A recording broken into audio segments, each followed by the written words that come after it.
नमस्कार दोस्तों, मैं हूँ अनामिका और आप सभी का स्वागत करती हूँ मेरे YouTube channel Anamika kitchen and Indian life culture में। तो कैसे हैं आप सब, ये बताने के लिए कमेंट बॉक्स में जय माता दी जरूर लिखें। तो दोस्तों आइए अब वीडियो को शुरू करते हैं। माँ भगवती सभी का कल्याण करने वाली हैं, सभी का दुख दूर करने वाली हैं। कहते हैं जो भी भक्त सच्ची श्रद्धा एवं संपूर्ण विधि विधान से माँ जगदम्बा का पूजन करते हैं, उसके जीवन की सभी कष्टों का निवारण माता स्वयं करती हैं और उसके सारे मनोरथ सिद्ध हो जाते हैं और संसार के सभी सुखों को भोगने के पश्चात वह प्राणी अंत में मोक्ष को प्राप्त करता है। आज के इस वीडियो में मैं आपको स्कंद माता की कथा सुनाऊंगी। मेरा भक्तजनों से अनुरोध है कि आप इस कथा को पूरा अवश्य सुनिए।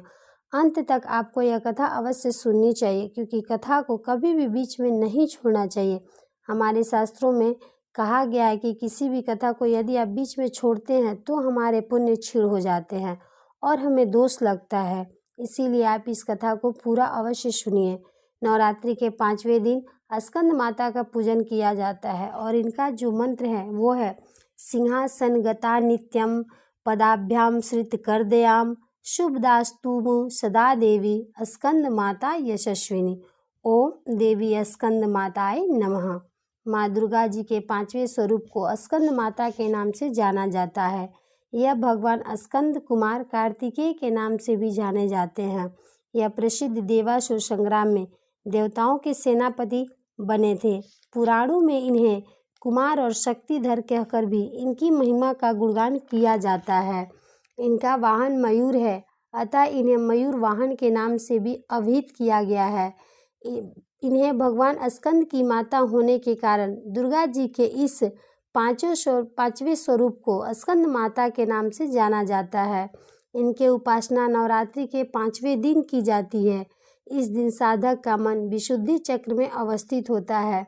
इसके विग्रह में भगवान स्कंद जी बाल रूप में इनके गोद में बैठे होते हैं। स्कंद मातृत्व स्वरूपिणी देवी की 4 भुजाएं हैं। यह दाहिने तरफ की ऊपर वाली भुजा में भगवान स्कंद कुमार को गोद में पकड़े हुए हैं और दाहिने तरफ के नीचे वाली भुजा जो ऊपर की ओर उठी हुई है उसमें कमल पुष्प है।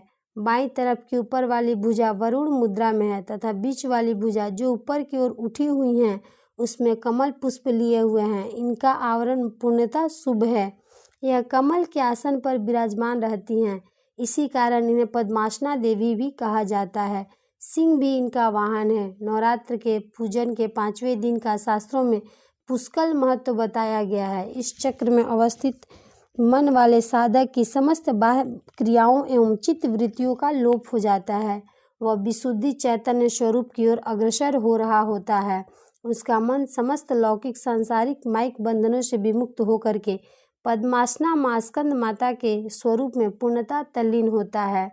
इस समय साधक को पूर्ण सावधानी के साथ उपासना करना चाहिए और उसे अपनी समस्त ध्यान वृत्तियों को एकाग्र रखते हुए साधना के पथ पर आगे बढ़ना चाहिए। माँ स्कंद माता की उपासना से भक्तों की समस्त इच्छाएं पूर्ण हो जाती हैं। इस मृत्यु लोक में उसे परम शांति और सुख का अनुभव होने लगता है। उसके लिए मोक्ष का द्वार स्वयं सुलभ हो जाता है। स्कंद की माता उपासना से बालक रूप स्कंद भगवान की उपासना भी स्वयं हो जाती है। यह विशेषता केवल इन्हीं को प्राप्त है। अतः साधक को स्कंद माता की उपासना पर और विशेष ध्यान देने की आवश्यकता नहीं है। सूर्य मंडल की अधिष्ठात्री देवी होने के कारण इनका उपासक अलौकिक तेज एवं क्रांति से संपन्न होता है। यह अलौकिक प्रभाव मंडल अदृश्य भाव से सदैव उनके चतुर्दिक प्रभाव रहता है। यह प्रभाव मंडल प्रति क्षण उसके योग्य क्षेम का निर्वहन करता है।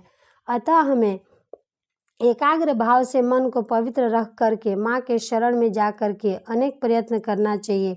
इस घोर भवसागर के दुखों से मुक्ति पाने का, मोक्ष का मार्ग सुलभ बताने का इससे उत्तम उपाय दूसरा नहीं है। स्कंद माता अपने भक्तों की सभी मनोकामनाएं पूर्ण करती है। माँ स्कंद माता की साधना का संबंध व्यक्ति की सेहत, बुद्धिमत्ता, चेतना, तंत्रिका तंत्र और रोग मुक्ति से है।